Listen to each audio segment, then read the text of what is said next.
Come follow the adventure as I show you how to make the world's best apple cider brine turkey. And I'm going to do it all on a Camp Chef Smoke Pro pellet grill and use two amazing products, pellet smoking tubes. You're going to want to stick around for this one. We're going to start off with our ingredients. We're going to use 1 gallon of apple cider. We're going to have a small container. We're going to put some of the apple cider in that container for later use. Kosher salt or iodine salt. Some Cajun seasoning or seasoning of your choice. I happen to use this one because it has a high salt content and it just doesn't really taste well on food. So I'll use it up usually in my brine. Some cinnamon and some celery. We're using the waste pieces of the celery. The leaves and the bases and the stems will be put to good use. We're going to use orange juice, some fresh ginger or powdered ginger, juniper berries, very important, secret ingredient, and some brown sugar. Alright, we're going to shake this up, get this thing started here. We're going to take about a half a cup to a cup, pour it into a container, store it back in the refrigerator. Now we could use that for a glaze, we could use that for broth, we could use it to re-moisturize the turkey. Nevertheless, we want to save some of it for later on. Alright, now we're going to do 1 cup of salt. Usually it's going to be 1 gallon of your liquid of choice to 1 cup of salt. That's usually the brine mixture. I'm going to add the brown sugar. This is a little bit more brown sugar than I would normally add. I just want to use it up. It's about a cup and a half, but normally 1 cup of brown sugar is all you need. 1 cup of orange juice. We're just going to add a little bit of tang, or you could use 1 orange sliced up and the orange slices in the brine.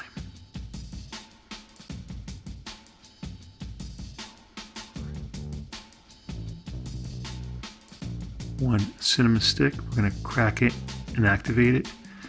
Give it a sniff test and throw it in. Right, there's that Cajun seasoning.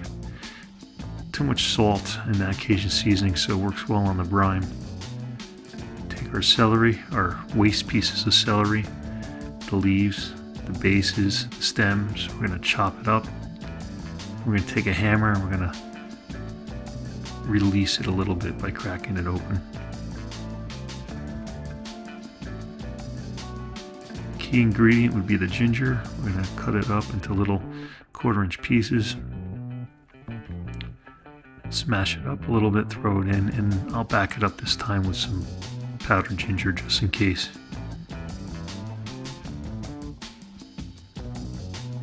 The juniper berries. Big kudos to my uncle for hooking me up with this. He does a lot of pastrami soaking and brining that usually takes about 3 weeks, and the juniper berries add a whole nother level to pastrami. But if you could crack them open like we're doing here, and it would help the process of the flavor of the juniper berry getting released, and it actually gets absorbed into the meat very well. Now you can see I'm not adding any garlic at this point. The garlic could be overpowering in the brine stage, so I'm not going to add the garlic, especially with a citrus and apple cider base. Now's the time we're going to add some root vegetables to the brine. Don't go too crazy. The carrots, although they add flavor and aroma, they're not going to penetrate the meat as much as you would think. So don't go too crazy adding produce at this stage. Celery would definitely be absorbed into the meat. I'm going to add a little bit of allspice in here. And we're going to prep the turkey. Be mindful that when they bind these turkeys, they either use twine, or in this case they're using plastic. So it's something that you also want to cut off is the buttocks of the turkey, because you're not going to really eat it. And finally, I got the plastic free. Remember to take out the innards, the heart, the liver, the gizzard. It's usually in a plastic bag included inside the turkey. making sure I got everything else out of there, and I'm rinsing it off really well. Now's the time where I start to massage the meat. Hey, why not? It's been in cryogenics all this time. You need to loosen up some of the fibers. Start heating up the brine, get it up to a raging boil just like you were making soup. I'm telling you, this smells so good. Turn the heat off. And now we want to get it down in temperature so we can add the turkey. The fastest way to temper it is with ice from the freezer. If you have time to let the brine sit in your refrigerator for 2 days before adding it to the turkey, that's definitely the way to go. It's like soup. The longer it sits, the better it gets. In this case, we're just gonna quench it very quickly so that we could soak it for 24 hours. I'm gonna give it a taste test, and naturally, because we added all that ice, we messed up the solution ratio, so we're gonna add some more salt. Now it should be kind of like the ocean saltiness concentration. It's slightly unbearable, so you want to make sure you have enough salt in there. 1 gallon of liquid to 1 cup of salt is usually the ratio. All right, it feels good temperature wise. I'm gonna get ready to add the turkey here. More test. And we are gonna submerge the turkey in the apple cider brine with juniper berries and ginger. No garlic. Did not put garlic in at this stage because that could be overpowering. So just resist the temptation of the garlic. And when we get done, we're gonna flip this turkey over so the breast side is down. Just in case it floats up to the surface, it's gonna be the backbone and not the breast. All right. We're going to unbox 2 amazing pellet tubes from Amazing Products. These are the 6-inch tubes. Now, I like using 2 6-inch tubes versus 1 12-inch tube. We're going to be using real wood chips, and we're going to put it inside the pellet tube. Nobody else is doing this. The instructions don't even mention it. Do this at your own risk. If you burn your house down or ruin your grill, that's on you. But I've been doing this type of smoking with the tubes now, and it's worked very well. And I might be the first person on YouTube to actually do this. So take your wood chips of your choice. My choice is pecan. I love pecan wood chips, and these are full-size dried wood chips. Put them in the bottom, because by the time it reaches the back end of the tube, you got a pretty good, coal base going there, and it's lit up pretty well. Shake it around a little bit, and now we're going to add some pellets. Okay, when we get all said and done, it's going to be about a 50-50 mixture between pellets and hardwood wood chips, natural wood chips. Throw it in there, pack it down, shake it up, put more wood chips in there, more pellets. Repeat the process over and over again until you end up with just the pellets at the end. We're going to use some oak barrels that were used for making red wine from Spain. And these are very small wood chips. They tend to work better being smaller, so you can find the smaller wood chips even better. Same process. You want to have the back end or the tail end with a lot of the wood chips in there. Proceed to keep mixing them 50-50, and then you end at your starting point with the wood pellets, because it's easier to ignite the wood pellets in the beginning of the tube.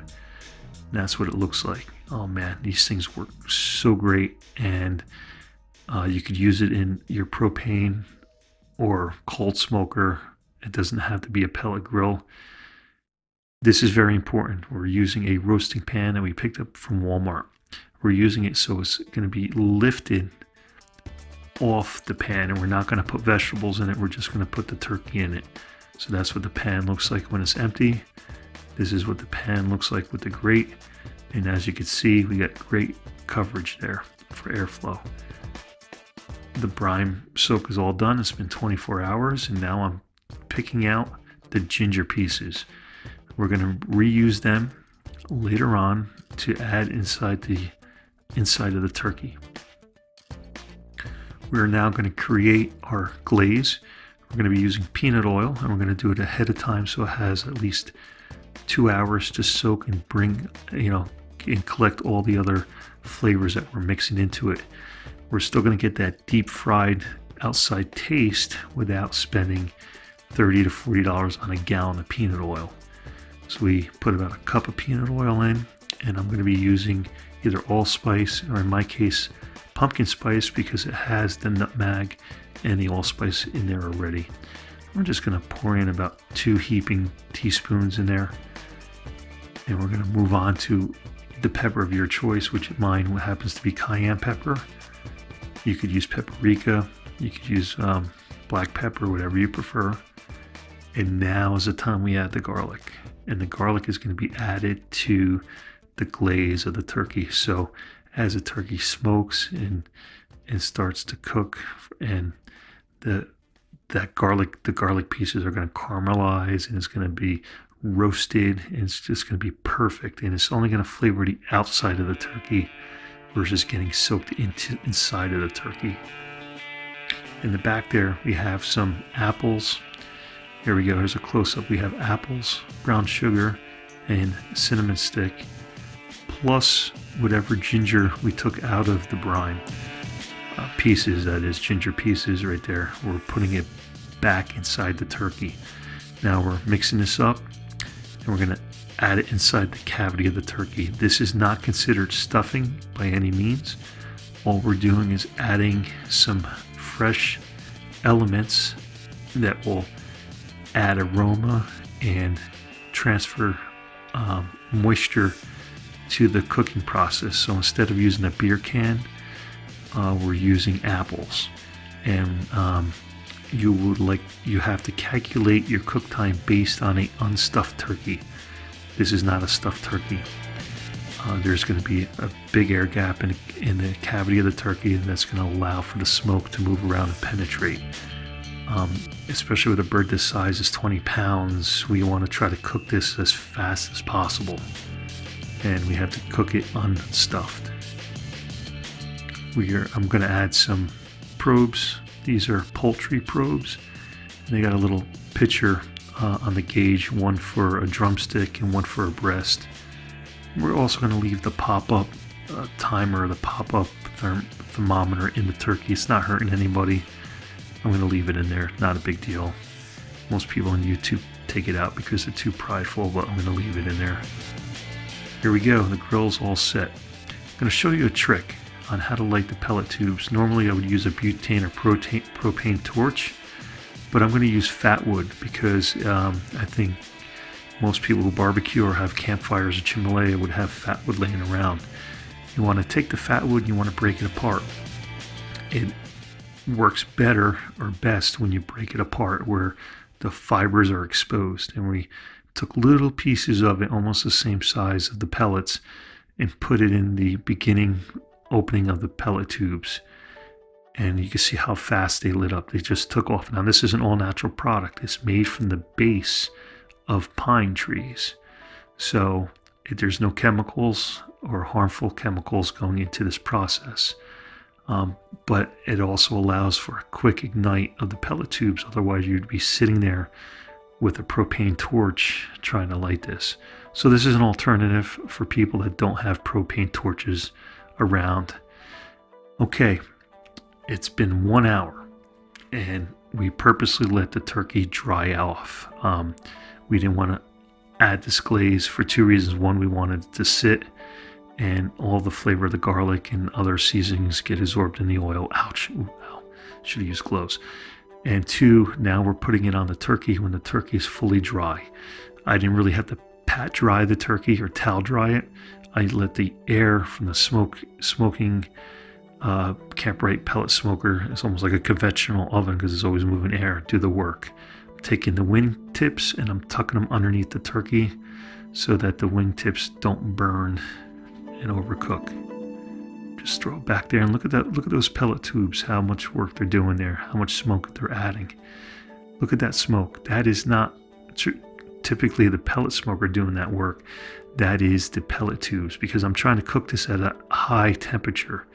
You want to cook your poultry at 350.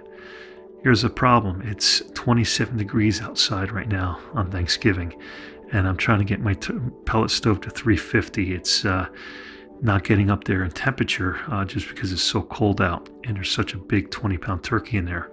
Had to take it out of the pellet smoker and finish it off in the convection oven. But look at the color of that turkey from the pellet smoker. Gonna add the probe, set it for 350, close the door. I want to wait till it reaches 165 internal temperature. That's a perfectly cooked turkey. I'm gonna take it out and I'm gonna probe around and check a few different pieces of the turkey. Make sure it's cooked in all the different areas. And as I'm doing this, the little pop-up, little thermostat actually pops up. And we know that it's there it is. In real time, it just popped up. So the digital probe was 100% accurate, and we were able to get it out just in time to watch the little temperature probe pop up. Now this turkey is not burnt. This is awesome perfection skin right there. And everything underneath that turkey was 100% moist. That's from the peanut oil, that coloration. Take a look at that breast. We cauterized it and de-breasted it. 2 days later, what we did is we took the leftovers, put them back in the smoker, reloaded those tubes up again with pecan and oak wood wine barrels, and we double smoked this turkey. Made a banging turkey salad out of that, double smoked. Can't beat it. Look how good. Oh man, it's so delicious. Well, big thank you to Barbecue Pit Boys. They had a recipe for an apple cider turkey as well. I pretty much ran with their recipe and modified it the way I like it, with ginger and juniper berries. Here's a quick tip.